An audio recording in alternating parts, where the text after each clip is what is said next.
Hello बच्चों, कैसे हैं आप सब लोग। आशा करती हूँ आप लोग बिल्कुल ठीक होंगे और मैं भी बिल्कुल ठीक हूँ। मैं हूँ आपकी हिंदी व्याकरण की अध्यापिका। मेरा नाम है सोनम खान। आज पढ़ेंगे हम पाठ नंबर 30 जिसका नाम है अपठित पद्यांश, अनसीन एक्सट्रैक्ट। तो आइए बच्चों पढ़ना शुरू करते हैं।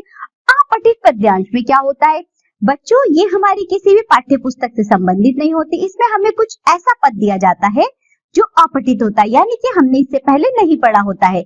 हमें उस पद को पढ़ना होता है, उसके साथ साथ उससे संबंधित कुछ प्रश्न दिए गए होते हैं, वो करने होते हैं। तो आइए हम पहले एक अपठित पद्यांश को पढ़ते हैं। अपठित पद्यांश में पद्यांशों से संबंधित प्रश्न पूछे जाते हैं, भाषा शैली से संबंधित कुछ प्रश्न पूछे जाते हैं। इन प्रश्नों के सटीक उत्तर अपने शब्दों में देने चाहिए। सटीक उत्तर देने के लिए प्रस्तुत पद्यांशों को ध्यानपूर्वक पढ़कर भाव को समझने का प्रयास करना चाहिए, क्योंकि अपठित पद्यांश पर आधारित प्रश्नों में मुख्य बल भाव बोध पर होता है। अकेली दिल्ली में 70,000 बुजुर्ग ऐसे हैं जो अपने ही बच्चों पर मुकदमा दर्ज करके घर घर छुपाते हैं और इधर हजारों कुत्ते अपने स्वामी हित पर मर जाते हैं। यह सपूत है जो पिता के आंगन में नित्य नई दीवारें उठाता है। अब तुम ही बताओ दोस्तों, ये पूंछ हिलाता शान अच्छा या सपूत अच्छा, इंसान अच्छा। हमने बच्चों पर एक अपठित पद्यांश पढ़ा, उससे आधारित कुछ प्रश्न देखिए। जैसे पहला प्रश्न है, उपर्युक्त पद्यांश में किसका दर्द व्यक्त हुआ है?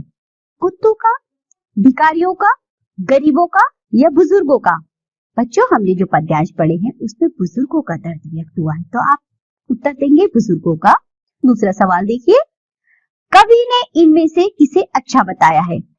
कुत्ते को अच्छा बताया है, सपूत को अच्छा बताया है, इंसान को या गधे को? बच्चों कवि ने इस पद्यांश में कुत्ते को अच्छा बताया है, तो कुत्ता होगा। तीसरा प्रश्न देखिए, पद्यांश में किस महानगर की स्थिति के बारे में बात की जा रही है? पद्यांश में बच्चों दिल्ली महानगर के बारे में बात की जा रही है। एक और देखिए, उपर्युक्त पद्यांश का उचित शीर्षक लिखिए। इस्मान और इंसान। पिता के आंगन में दीवार उठाने से क्या अभिप्राय है? पिता के आंगन में दीवार उठाने से अभिप्राय है अपनों से ही अलग हो जाना। बच्चों हमने भी एक ये अपठित पद्यांश पढ़ा, उसके साथ साथ हमने उससे संबंधित कुछ प्रश्न थे, उनके भी उत्तर देखे। तो बच्चों अपठित पद्यांश वो होता है जिसमें हमें कविता के रूप में कविता दी जाती है, पदों के रूप में कुछ पद दिए जाते हैं, उससे संबंधित फिर नीचे कुछ प्रश्न होते हैं जिनके हमें उत्तर देने होते हैं, लेकिन हमें उत्तर जो है उसी पद्यांश से संबंधित देने होते हैं, उसके अलग नहीं देने होते। उसके साथ साथ उसकी भाषा शैली को ध्यान में रखते हुए उन प्रश्नों के उत्तर देते हैं। ये पाठ होता है हमारा यहाँ समाप्त। आज हमने जो भी पढ़ा है आप लोग उसका अच्छे से अभ्यास करिए।